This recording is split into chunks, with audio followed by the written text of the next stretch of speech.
A mental health crisis has exploded upon America. Sometimes those of us on the political right look askew at our fellow Americans on the left, and we wonder, why do they think and behave the way they do? Well, the good scientists of America have figured that out. It turns out that those who self-identify as being on the left self-report mental illness at rates nearly double that of conservatives. Here are 5 studies proving this fact. Democrats and others on the political left have long been known to be mentally unstable, a fact that those on the right often repeat. Do these people know that they are mentally unwell? Do they realize that they have things going on in their brains that affects their behavior in a negative way? Are they self-aware?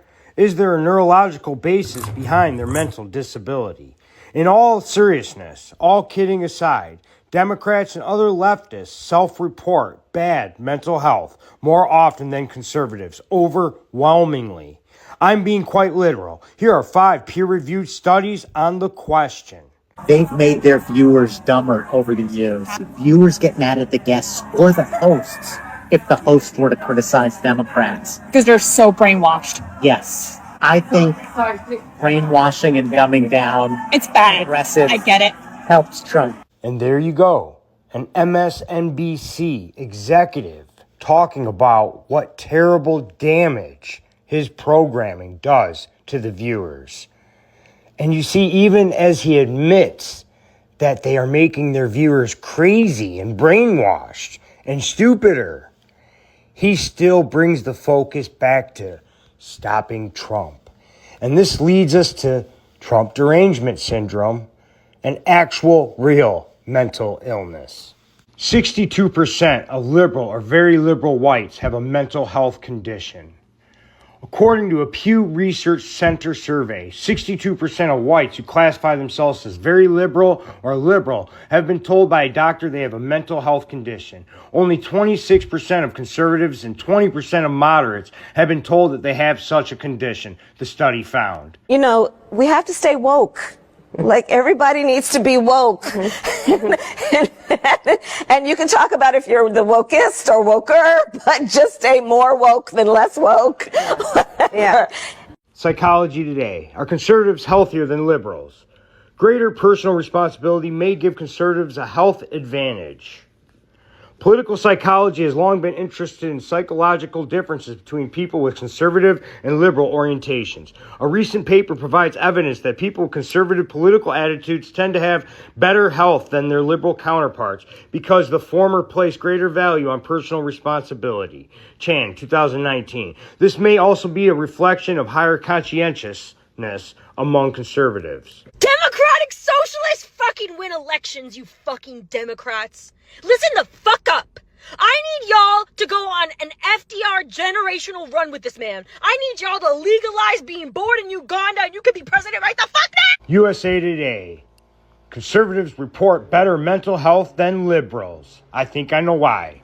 On June 18th, statistician and political analyst Nate Silver presented a detailed analysis of the 2022 Cooperative Election Study, which surveyed 60,000 Americans. Silver concluded that the survey shows that conservatives outnumber liberals 51 to 20% among people who report excellent mental health, and liberals outnumber conservatives 45 to 19% among voters who say they have poor mental health. Here are some key findings from Silver's analysis. Conservative women report considerably higher levels of happiness than liberal men.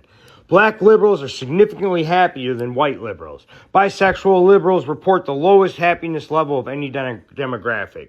Gay and lesbian conservatives report being happier more often than heterosexual liberals. Low-income conservatives with annual household incomes of $30,000 or less are happier than liberals at the same income level. These low-income conservatives even report the same mental health levels as liberals making 6 figures. Conservatives with postgraduate education report the highest happiness of any demographic. So often people want to say, why aren't you talking about the border crisis? Or why aren't you talking about it in this way? Well, we're talking about it. They just don't like how we're talking about it because it's not a border crisis. It's an imperialism crisis. It's a climate crisis. It's a trade crisis. This is not a surge. These are children and they are not insurgents and we are not being invaded.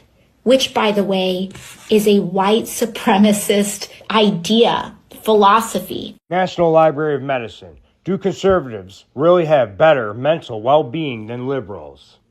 American conservatives tend to rate their mental health more positively than their liberal counterparts. One explanation for this finding is that conservatives may be more likely to justify existing inequalities in society, leading to a palliative effect on their mental health that does not happen for liberals. Conservatives also score higher on personality and attitude measures, such as religiosity, marital status, and patriotism, which are associated with better mental health. We examine whether this ideological mental health gap holds for a different facet of well-being that is closely related to mental health. Further, we suggest that the ideological mental health gap may have more to do with stigmatized reaction to the term mental health, which has become increasingly politicized in the U.S. context since its introduction in literature in the early 20th century. First, we examine whether the conservative-liberal divide in self-assessments of mental health remains once we control for a variety of demographics, socioeconomic factors, and recent life experiences. We find that accounting for these alternative explanations reduces the gap by about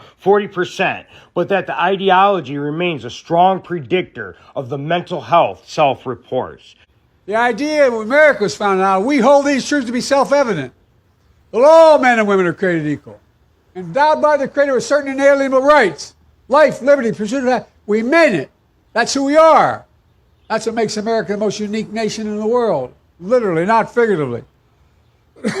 In fact, folks, you know, Psychology Today. Personality traits, mental illness, and ideology. Higher rates of mental illness have been found on the far left. Previous research in political psychology has suggested that people with conservative political attitudes tend to have better physical health than their liberal counterparts. Chan, 2019. A more recent study, Kierkegaard 2020, found that political ideology may also be relevant to mental health, as people who are more liberal, especially those identifying as extremely liberal, are more likely to have mental health problems. The author suggests that this may be because of political conservatism is associated with greater religiosity, which in turn is associated with better physical and mental health. However, the beneficial relationship between religiosity and health has only been found to apply in cultures in which religion is highly respected and does not occur in more secular cultures. On the other hand, conservatism and liberalism are associated with personality traits of conscientiousness and neuroticism, respectively, which are more robustly linked with mental health than religiosity. More funding, not less, in research funding theft. More funding, not less. Hey, RFK, hands off the FDA. Hey, RFK, we remember JFK. Fascism is a virus too, and the people who are out here fighting in sub-freezing temperatures, they are the antibodies. We are the antibodies. And my friends, a rally a day keeps the fascists away. These are just 5 studies out of 12 major studies I took the time to review. All 12 studies I review arrived at the same conclusion, that liberals, Democrats, communists, socialists, those who are on the political left, self-report mental instability, depression, and/or general mental health problems at a rate nearly twice that of conservatives. I had trouble even finding any studies to the contrary. Some may exist, but they are exceedingly rare.